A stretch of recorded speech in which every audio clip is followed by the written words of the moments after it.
Don't worry, don't worry. ಭಾಗವತಂನಲ್ಲಿ ಕೂಡ ಇದೆ, ಒಂದು ಇದರಲ್ಲಿ ಕೂಡ ಇದೆ. ಅಗಂ ದುನ್ವಂತಿ ಕಾಸ್ನೇಹ ನಿಹಾರ ಇವ ಭಾಸ್ಕರ ಕೇಚಿತ್ ಕೇವಲ ಭಕ್ತಿಯ ವಾಸುದೇವ ಪರಾಯಣ ಅಗಂ ದುನ್ವಂತಿ ಕಾಸ್ನೇಹ ನಿಹಾರ ಇವ ಭಾಸ್ಕರ.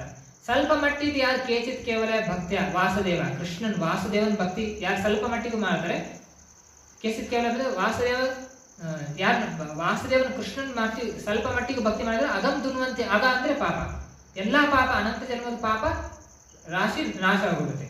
ಯಾವ ತರ ರಾಶಿ ಆಗುತ್ತೆ? ನಿಹಾರ ಇವ ಭಾಸ್ಕರ. ಭಾಸ್ಕರ ಅಂದ್ರೆ ಸೂರ್ಯ ಉದಯ ಆದ ತಕ್ಷಣ ಯಾವ ತರ ಕತ್ಲು ಹೊರಟೋಗುತ್ತೆ, ಅದೇ ತರನೇ ಕೃಷ್ಣನ್ ಭಕ್ತಿ ಮಾಡೋದ್ರಿಂದ ಅನಂತ ಜನ್ಮದ ಪಾಪ, ಒಂದ್ ಜನ್ಮ ಅಲ್ಲ ಅನಂತ ಜನ್ಮದ ಪಾಪ ಕ್ಷಣದಲ್ಲೇ ನಾಶ ಆಗ್ಬಿಡುತ್ತೆ. ಭಕ್ತಿ ಅನ್ನೋದು ಅಷ್ಟು ಶಕ್ತಿ, ಅಷ್ಟೊಂದು ಪವರ್ಫುಲ್ ಅಲ್ವಾ? ಅದು ಎಷ್ಟು ಶಕ್ತಿ ಇದೆ ಅಂತ ನಾವು ಊಹೆ ಮಾಡೋಕ್ಕೂ ಸಾಧ್ಯ ಇಲ್ಲ, ಅಷ್ಟೊಂದು ಪವರ್ಫುಲ್ ಭಕ್ತಿ ಶಕ್ತಿ ಅನ್ನೋದು ಅಲ್ವಾ? ಇಲ್ಲದೆ ಹೋದ್ರೆ ಶಾಸ್ತ್ರ ಹೇಳಿದ ಶಾಸ್ತ್ರದ ಪ್ರಕಾರ ಹೋದ್ರೆ ಏನಾಗುತ್ತೆ ನೋಡ್ರಿ, ಕರ್ಮಿಗಳು ಕರ್ಮಕಾಂಡ ಕರ್ಮಕಾಂಡ ಅಂತಿದೆ.